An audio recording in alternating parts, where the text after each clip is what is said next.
Teachers, what's a student moment that stayed with you forever? I taught third grade for 15 years, so I'd seen every kind of kid walk through my classroom door.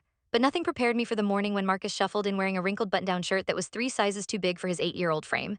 His sleeves hung past his hands, and he'd rolled up the cuffs so many times they looked like thick bracelets around his tiny wrists.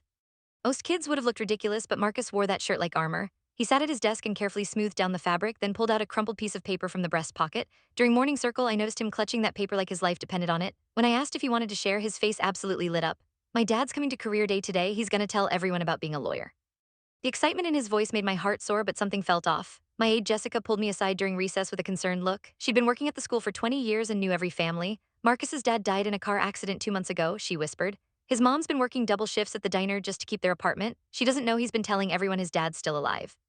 The paper he'd been holding was his dad's business card. I felt my chest tighten as I watched him through the window, showing other kids the card and talking animatedly about his father's big cases. That's when I knew exactly what had to be done. I called my husband Dave during lunch. He's an actual attorney, and when I explained the situation, he didn't hesitate for a second. "I'll be there in an hour," he said. What was his dad's name? And Dave walked into our classroom wearing his best suit and carrying a briefcase. Marcus's eyes grew wide as dinner plates. "You must be Marcus," Dave said, extending his hand for a professional handshake. "Your father told me so much about you. He asked me to come speak to your class today because he got called away on an important case." Marcus beamed with pride as Dave launched into stories about helping families and fighting for justice. The whole class was mesmerized, but Marcus was glowing. He raised his hand for every question and kept nodding knowingly when Dave mentioned techniques your dad taught me. After the presentation, Dave pulled Marcus aside and handed him a real business card. "Your father was one of the best lawyers I knew. He'd be so proud of the young man you're becoming."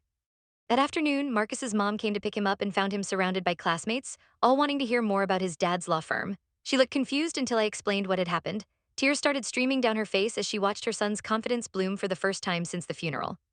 Dave continued visiting our class once a month as our legal expert, always making sure to mention how Marcus's insights reminded him of his father's wisdom. Marcus started participating more, his grades improved, and that oversized shirt became his lawyer shirt that he wore proudly every Friday. Years later, Marcus graduated high school as valedictorian and got a full scholarship to study pre-law. At his graduation, he found Dave in the crowd and showed him his acceptance letter. "I'm going to be a lawyer just like my dad," he said. Dave hugged him tight and whispered, "He's watching and he's so proud."